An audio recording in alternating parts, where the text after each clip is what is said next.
Hello students, welcome back to my channel. We are doing chapter 3, changing profit sharing ratio among the existing partners from DKGOL book.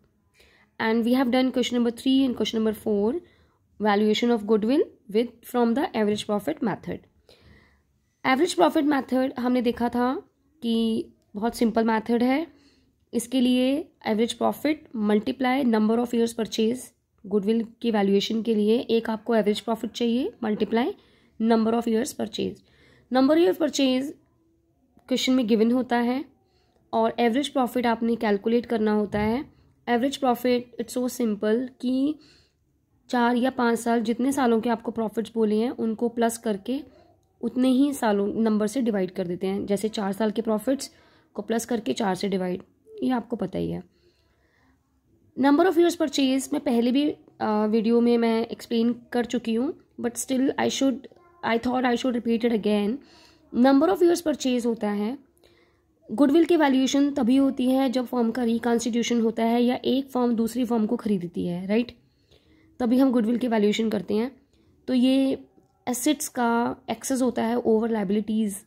यानी कि अब जैसे हम average profits में से निकाल रहे हैं गुडविल, तो इससे ये गुड एवरेज प्रॉफिट्स होती हैं 4-5 साल के. उससे फर्म एक एक्सपेक्टेशन एक एस्टिमेट लगाती है कि फ्यूचर में वो किस तरह के प्रॉफिट्स अर्न कर सकती है जो न्यू कॉन्स्टिट्यूटेड फर्म होगी, राइट.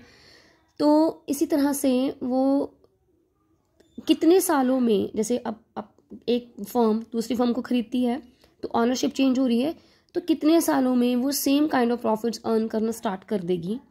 ये एक नंबर ऑफ ईयर्स परचेज होता है. ये एक एग्रीमेंट के उससे डिसाइड किया जाता है और पिछले सालों के प्रॉफिट्स के हिसाब से एस्टिमेट लगाया जाता है.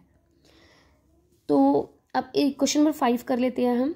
ABC पार्टनर्स हैं, प्रॉफिट शेयरिंग रेशियो उनका 3:2:1 है. They decided to take D into partnership firm. 1/4 उसका शेयर है, जो न्यू पार्टनर D आएगा उसका 1/4 शेयर है.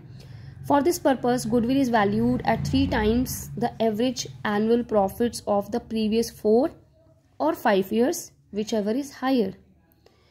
Means आपको ये जैसे 5 सालों के प्रॉफिट्स गिवन है 2013 से लेकर 2017 तक, ठीक है. इसमें आपको इन्होंने कहा है कि गुडविल हम वो लेके चलेंगे जिसमें जैसे 4 साल के goodwill is valued at 3 times करेंगे एवरेज एनुअल प्रॉफिट्स को पिछले 4 सालों के और पिछले 5 सालों के. जिसका ज़्यादा होगा वही गुडविल कैलकुलेट होगी, यानी कि वही गुडविल की वैल्यूएशन होगी. तो एग्रीड जो प्रॉफिट्स हैं वो ये गिवन है. तो अब ये क्वेश्चन मैं आपके सामने सॉल्व करूँगी. Let's be with me till the end of the video. तो स्टूडेंट क्वेश्चन सॉल्व करते हैं. इसमें हम पहले 4 ईयर्स का एवरेज प्रॉफिट निकाल लेंगे और 5 ईयर्स का एवरेज प्रॉफिट निकाल लेंगे. तो जिस ईयर जो एवरेज प्रॉफिट ज़्यादा रहेगा उसी से हमने गुडविल के वैल्यूएशन के लिए बोला गया है. तो पहले देखते हैं, पहले 5 साल के एवरेज प्रॉफिट निकाल देते हैं.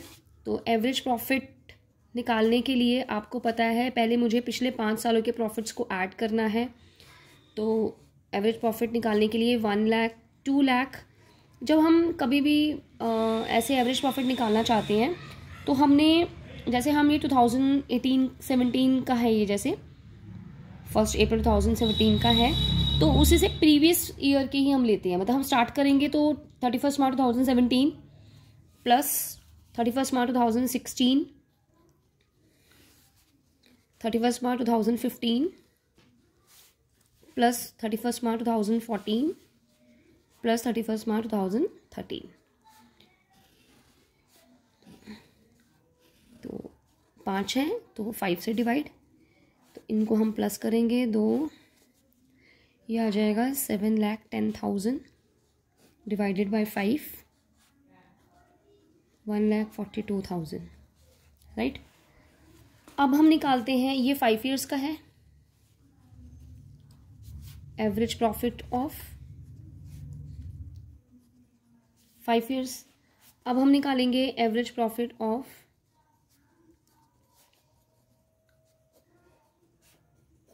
4 ईयर्स. तो लास्ट 4 ईयर्स लेंगे. तो अब हम 2017 से स्टार्ट करेंगे, 31 मार्च 2017 से.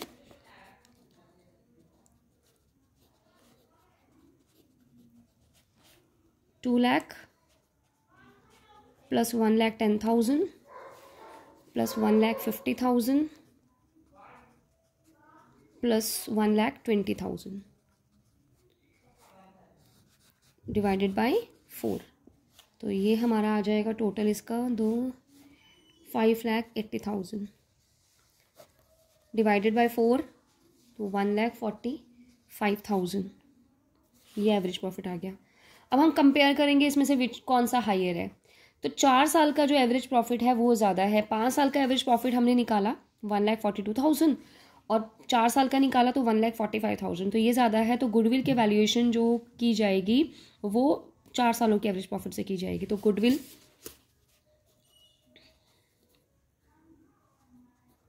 उन्होंने बोला है एवरेज प्रॉफिट का 3 टाइम्स, एवरेज प्रॉफिट्स का 3 टाइम्स बोला है। तो 1,45,000 मल्टीप्लाई 3, यहाँ पर नंबर ऑफ ईयर्स परचेज नहीं बोला, उन्होंने 3 टाइम्स बोला है। तो हम इसको मल्टीप्लाई करेंगे 4,35,000 हमारी गुडविल आ जाएगी।